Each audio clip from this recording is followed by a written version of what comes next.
우리에게 주시는 하나님의 말씀은 디도서 3장 5절입니다. 자, 다 같이 한 목소리로 받들어 읽겠습니다. 시작. 우리를 구원하시되 우리의 행한 바 의로운 행위로 말미암지 아니하고 오직 그의 긍휼하심을 따라 중생의 씻음과 성령의 새롭게 하심으로 하셨느니라. 아멘. 이 시간 이 자리에 우리가 있게 된 것은 하나님의 사랑과 은혜가 바로 우리를 이 자리에 있게 하신 줄로 믿습니다. 아무나 이 자리에 있는 것이 아닙니다. 특별한 하나님의 손길이 우리를 인도하셨고 하나님을 섬기는 자리에 있게 하신 줄로 믿습니다. 지금 세계는 아주 빠르게 변화하고 있습니다. 지금으로부터 6년 전 2016년 스위스 다보스에서 세계 경제 포럼 월드 이코노믹 포럼이 열렸어요.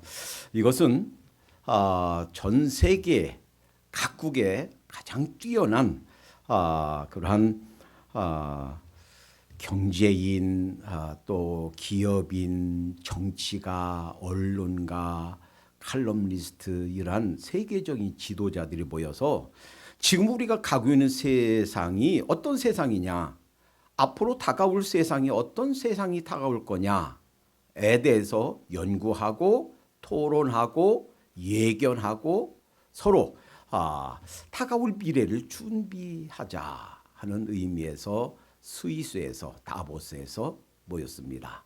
이때 주제요. 화두.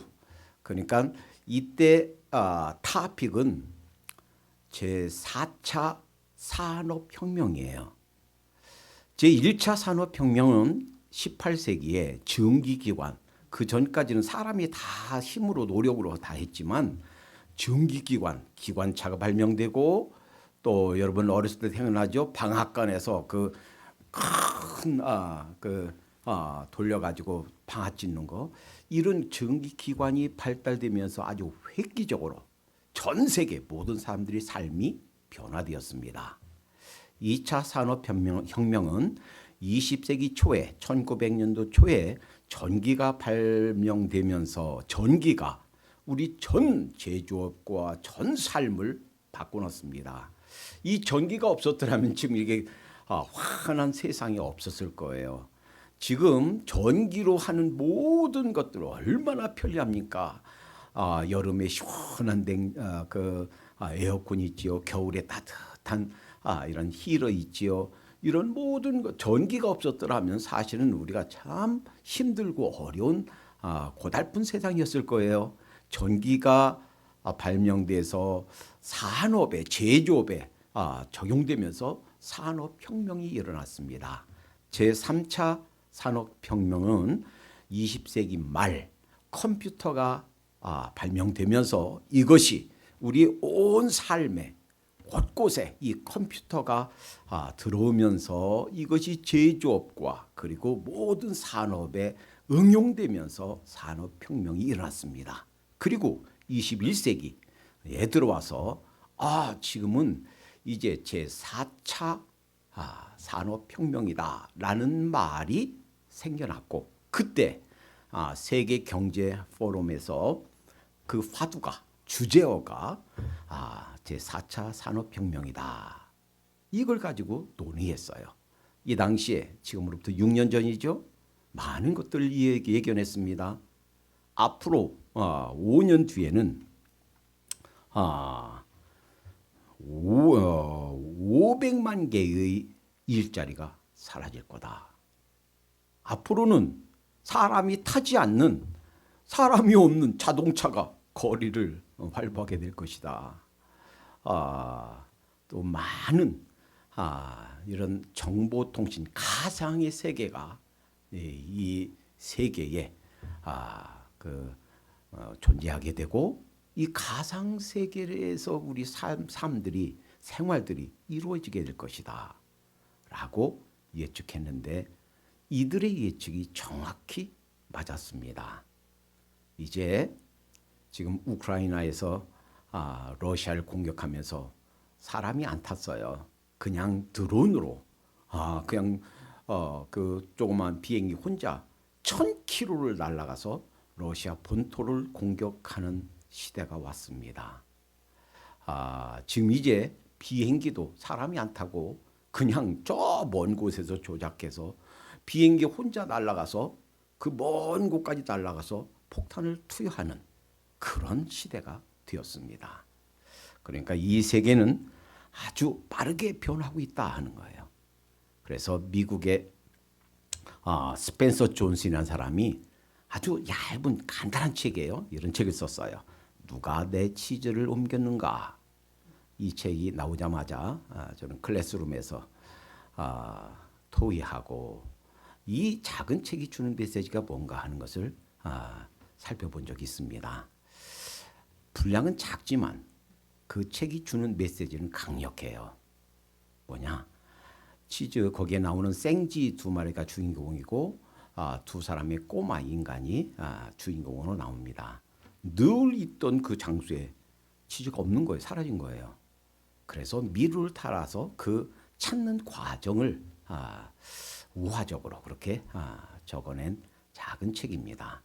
2010년도에 진명출판사에서 번역해서 우리 한글로도 나왔어요. 간단한 얘기지만 이런 얘기입니다. 이 세계가 변화하고 있기 때문에 이전에 하던 그런 방식으로는 생존할 수가 없다는 거예요.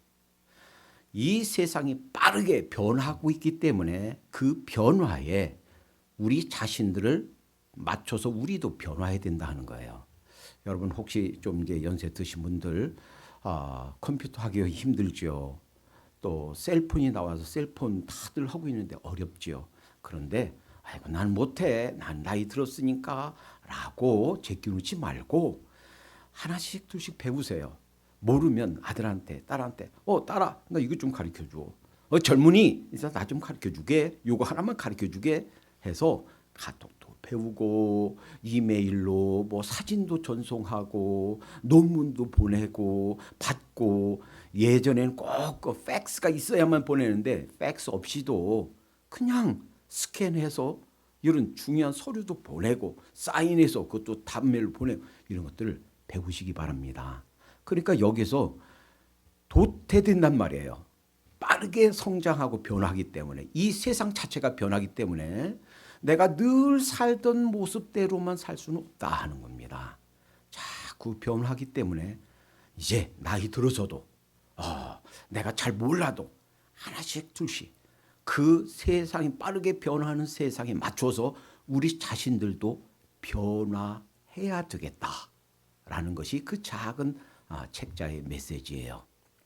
그런데 이 세상에는 이 삶의 형태와 그리고 세상 사는 모습들 그리고 삶의 기술과 이런 양태는 자꾸 변화하지만 그런데도 불구하고 변화하지 않는 것들이 있어요.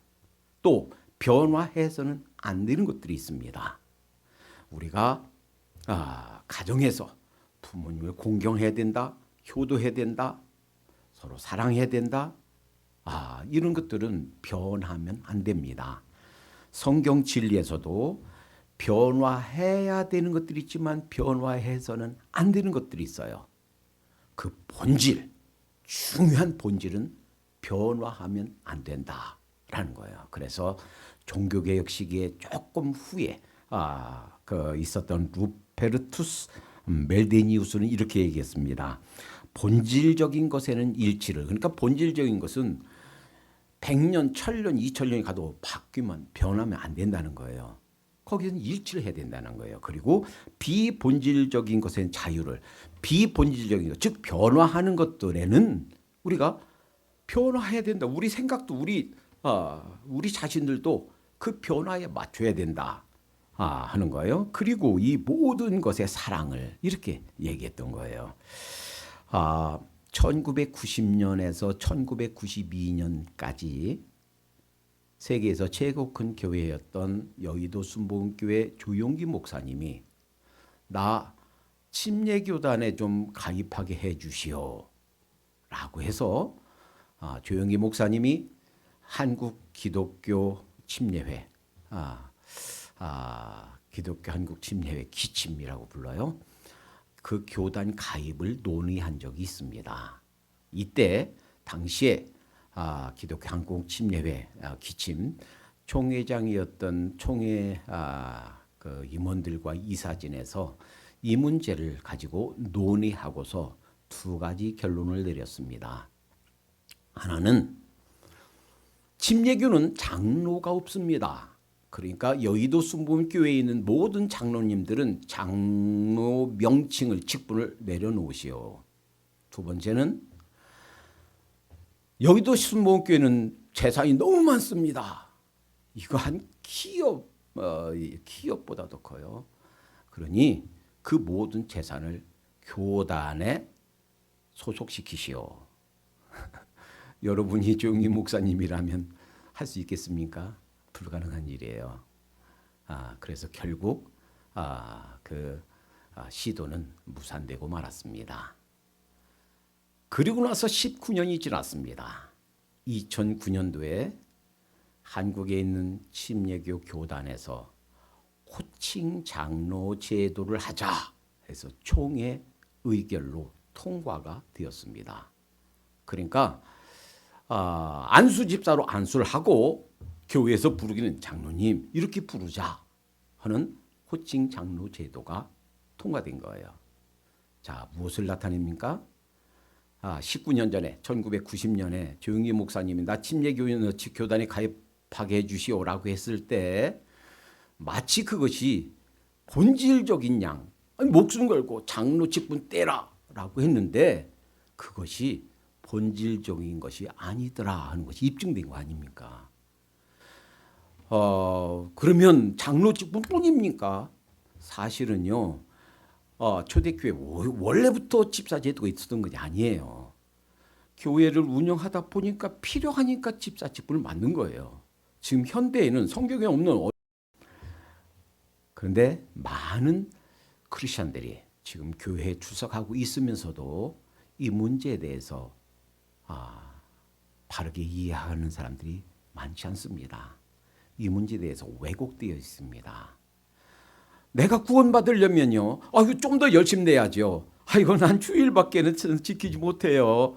아이고 적어도 구원받으려면 수요 예배도 참석하고 금요 철야 기도회도 가고 새벽 예배도 하고 아이고 내가 지금 못하겠는데 11조도 하고 저 선교 헌금도 하고 구제 헌금도 하고 열심을 내고 아침 저녁으로 교회 와서 청소도 하고 해야 구원받지 않겠습니까? 라고 생각한다면 사실은 구원에 대해서 잘못 생각하고 있는 거예요. 그러니까 교회 밖에서뿐만 아니라 교회 안에서도 이 구원에 대해서 오늘 본문에서 가르쳐 주신 하나님의 말씀에 대해서 잘 이해 못하는 경우가 종종 있다라는 거예요. 자, 그래서 오늘 간단히 살펴봅니다. 우리를 구원하시되 우리의 행한 바 의로운 행위로 말미암지 아니하고 그랬어요. 그러니까 우리가 받는 구원 이것은 우리가 받는 영생 우리가 천국 가게 되는 것 이것은 우리가 행한 선한 행실로 의롭고 바른 이런 행실로 이루어지는 것이 아니다라는 거예요. 하나님의 율법을 지키고 그 계명대로 살아서 이루어지는 것이 아니다라는 거예요. 그래서 그것이 우리에게서 나는 것이 아니고 하나님으로부터 온다 하는 거예요. 그러니까 어떤 사람이 이렇게 생각한다고 보세요. 만약에 하나님께서 자 100마리의 소를 잡아서 드려라. 언젠가 그 한강에 그 돼지 시체가 둥둥 떠다닌 적이 있었어요. 나중에 이제 살펴보니까 그 돼지를 그 제물로 드려서 그걸 버려서 그냥 둥둥 떠다녔던 거예요. 만약에 하나님께서 황소 100마리를 바쳐야 구원받는다 했더라면 우리 같은 서민들은 아마 그 구원을 얻기가 쉽지 않았을 거예요. 왜냐? 우선 황소 100마리 바칠 물질도 없거니와 또 부자들이 그 황소는 다 사가서 살 황소조차 없을 것이고 아마도 우리는 참 어려웠을 것입니다. 만약에 어떤 사람이 하나님께서 이렇게 말씀하셨다고 그래요. 자, 적어도 모든 예배, 새벽 예배, 수요 예배, 금요 기도회, 성경 공부, 구역 예배, 주일 예배, 이런 모든 예배 하나도 빠지지 않고 또 하루에 아침 저녁 와서 교회 청소하고 쓸고 닦고 또 홈리스 미니스트리에 가서 집 없는 사람 먹지 못하는 사람 가서 도와주고 성경하고 하나도 빠짐없이 다 해야 구원받는다 했더라면 건강이 안 돼서 오고 싶어도 못 오는 분들, 또 물질이 없어서 참여하고 싶어도 참여하지 못하는 분들 구원받지 못했을 수도 있습니다. 그런데 하나님께서는 그렇게 요구하지 않으셨습니다. 그러니까 우리가 하는 구제, 우리가 하는 선교, 우리가 하는 착한 일, 우리가 하는 충성에 따라서 구원받는 것이 아니고 단지 하나님의 은혜로, 하나님의 사랑으로 받게 되는 것이 구원인 줄로 믿습니다. 그러니 얼마나 감사하고 얼마나 기쁜지 몰라요. 내가 행한 그 선한 행실 때문에 구원받는 것이 아니다라는 거예요. 오직 그의 긍휼하심을 따라, 긍휼한 것은 사랑이에요. 은혜예요. 하나님께서 여러분과 저를 사랑하시는 줄로 믿습니다. 그 하나님의 은혜 때문에 내가 이 자리에 있게 된 줄로 믿습니다. 그러니까 이 모든 거 알고 보면 하나님의 은혜예요. 하나님의 긍휼 때문이에요.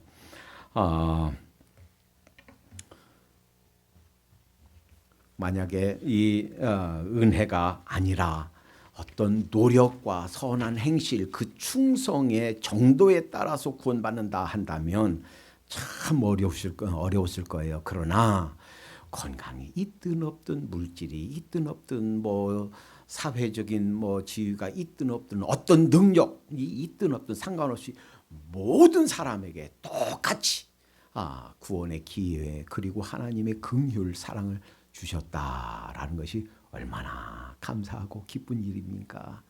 그 하나님의 긍휼 때문에 우리가 하나님의 아들이 되고 딸이 된 줄로 믿습니다. 그런데 그 다음에 중생의 씻음과 했어요. 여기서 중생은 다시 태어나는, 다시 중자 날생자, 다시 태어나는 거예요. 영어로는 regeneration. 우리 한글로 거듭난다, 거듭 태어난다 이렇게 표현해요.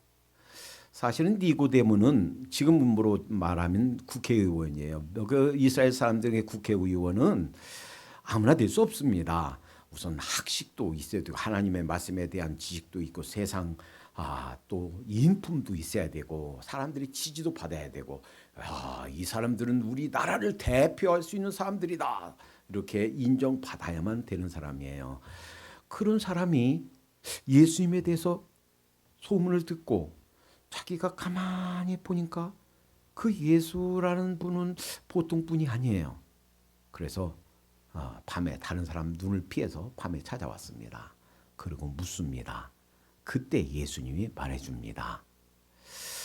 내가 진실로 내게 이르노니 사람이 물과 성령으로 나지 아니하면 하나님 나라에 들어갈 수 없느니라 그랬어요. 그러니까 이해가 안 돼요. 아니 내가 지금 태어나서 이 나이 되도록 살았고 또 이제 내가 어른이 되는데 어떻게 다시 태어난다는 말인가? 그래서 아주 순진하게 아주 그냥 심플하게 물었습니다. 내가 어떻게 다시 태어날 수 있습니까? 내가 이 나이에 엄마 뱃속에 들어갔다 다시 나올 수 있습니까? 그런데 예수님이 말씀하신 것은 육체적인 탄생을 말한 것이 아니고 하나님을 믿어서 새롭게 하나님과 내가 관계가 맺어짐으로 탄생되는 영적인 탄생을 말씀하신 줄로 믿습니다. 그래서 물과 성령으로 태어나야 된다. 그러니까 우리가 구원받는 것, 신앙을 갖게 되는 것은 그냥 우리가 열심히 뭔가를 한다는 것이 아니라 사실은 나와 이 창조주, 우주 만물을 지으신 하나님, 그분께서 보내신 예수 그리스도, 그분과 내가 인격적인 관계를 맺는 거예요. 인격적인 관계를 맺어서 내 속에 어떤 새로운 변화가 있는 거예요. 실제적으로는 내가 예수를 믿어도 아무런 변화가 없어요. 아무도 볼 수가 없어요. 그렇지만 내가 그걸 의식하든 의식하지 않든 주님과 나와 관계가 새로 맺어지면서 나는 영적으로 다시 태어나는 거다 하는 거예요. 그래서 거듭난다, 중생한다, 이렇게 표현한다 하는 거예요. 그러니까 성령님으로 태어난다. 이게 참 쉬운데 쉽지가 않아요. 한번 생각해 보세요. 태어날 때부터 이제 안 보여요.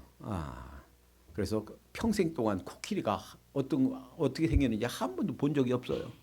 그런데 이러한 평생 살면서 한 번도 코끼리를 보지 못한 이런 이제 장님에게, 저 맹인에게 코끼리에 대해서 설명한다 생각해 보세요.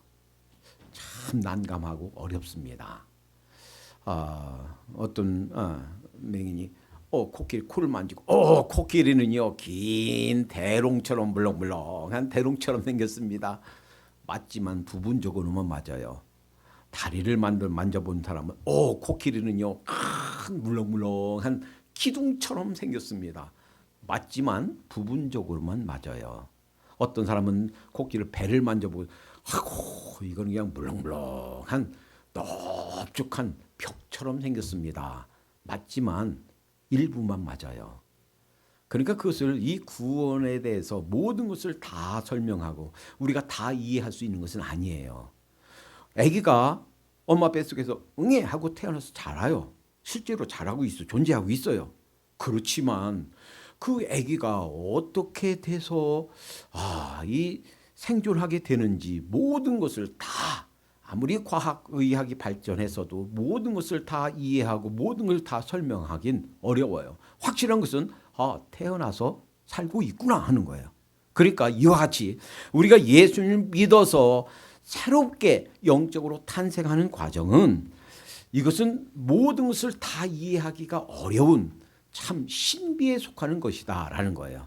그러나 확실한 것은 내가 예수 그리스도와 실제적인 인격적인 관계가 맺어지면 내가 새로운 그런 존재, 새로운 탄생을 하게 된다라는 것입니다. 자, 이제 중생의 씻음과 했는데 그 다음에 성령의 새롭게 하심으로 그랬어요. 중생의 씻음할 때 우리가 이걸 기억해야 되겠습니다. 예수님이 한 번은 이렇게 길 다니시다가 초청 받아서 저녁 먹으러 갔어요. 식사하러 갔는데,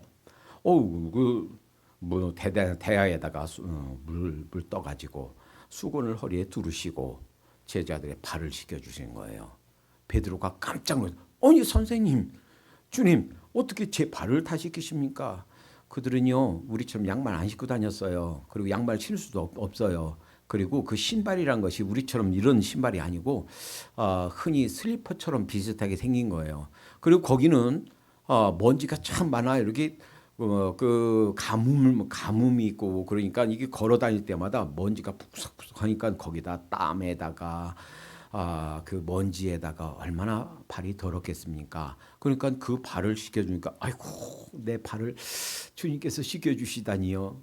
그랬더니 내가 이 발을 씻겨주지 않으면 나와 상관이 없다 하는 거예요. 이 말 듣고 가만히 있습니까? 주님, 그러면 제 손도 씻겨주시고 얼굴도 씻겨주세요. 그러니까 이미 목욕한 자는 손 발만 씻으면 된다. 생각해 보세요.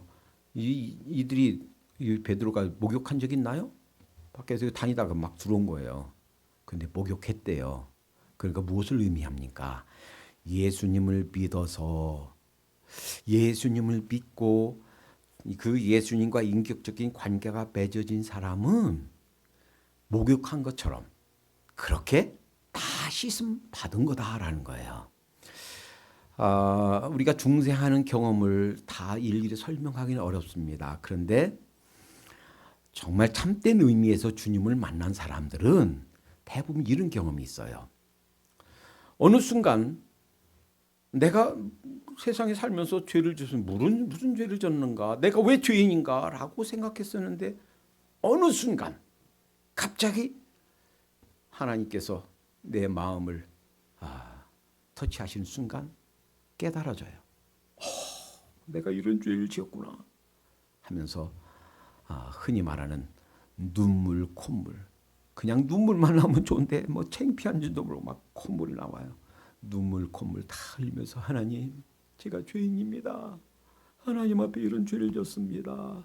용서해 주세요라고 통회하는, 자복하는 이러한 경험을 하게 됩니다. 꼭 눈물, 콧물 빼지 않아도 누구나 어느 순간인가 믿음을 갖게 되는 사람은 그런 비슷한 순간이 있어요. 주님께서 내 자신을 보여주시고 깨닫게 해주시는 순간, 내가 죄인이구나 하는 걸 깨닫게 돼요. 그때 이 우리는 목욕하는 것이다. 영적으로 탄생하는 것이고 이미 깨끗하게 목욕되었기 때문에 이제 그 이후로는 하루하루 지으면서 짓는 죄만 하나님께 용서를 구하고 자백해서 용서받으면 된다라는 가르침이에요. 이 성령님의 새롭게 하심, 이거는요 참 여러 시간 여러 날 다 해도 설명을 다 못해요. 그러나 확실한 것은 그것입니다. 이것은 구약 성경에서 여러 번 하나님께서 약속하신 거예요. 그 후에 내가 내 신을 만민에게 부어주리니 너희 자녀들이 장래일을 말할 것이며 너희 늙은이는 꿈을 꾸며 너희 젊은이는 이상을 볼 것이라. 그때 내가 또 내 신을 남종과 여종에게 부어줄 것이며 하는 요에서 2장 28절의 말씀이 우리에게 약속으로 와 있어요. 그리고 그것이 성취된 것이 사도행전 2장의 오순절 사건이에요.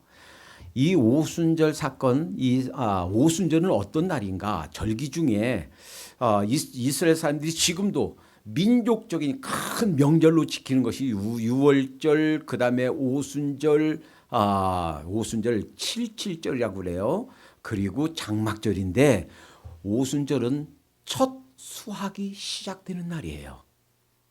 그런데 예수님이 십자가에 못 박혀 돌아가신 건 유월절 날이에요.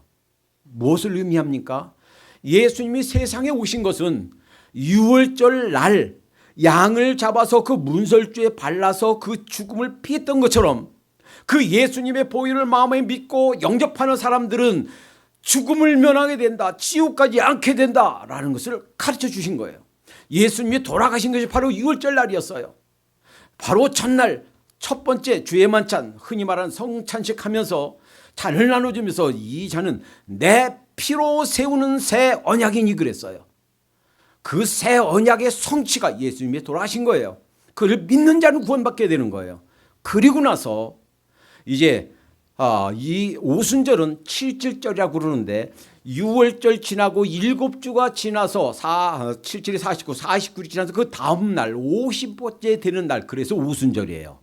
그날 성령님이 오셨어요. 예수님이 부활하시고 그 40일간 자기가 부활한 걸 보여주시고 예루살렘을 떠나지 말고 기다려라 라고 한 열흘 동안 기다리다가 성령님이 오셨어요.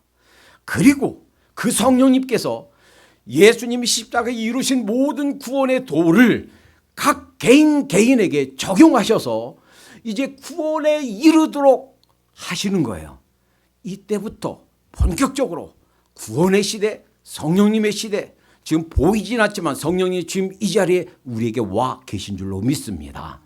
보이진 않지만 확실히 우리에게 함께 해주세요. 신으로 이 시간 우리에게 와 있어요. 그 이후로 지금까지 영적으로 추수한 일을 계속한다 하는 거예요. 추수가 시작되는 날, 그날 오순절이 그날 성령님이 강림하셨고, 지금 예수님 믿고 새롭게 태어나는 것은 그 성령님의 역사로 새로운 탄생이 이루어지는 것이다 라는 가르침인 줄로 믿습니다. 우리가요 예수님 믿게 되면 새롭게 예수님이 우리 안에 태어나게 됩니다.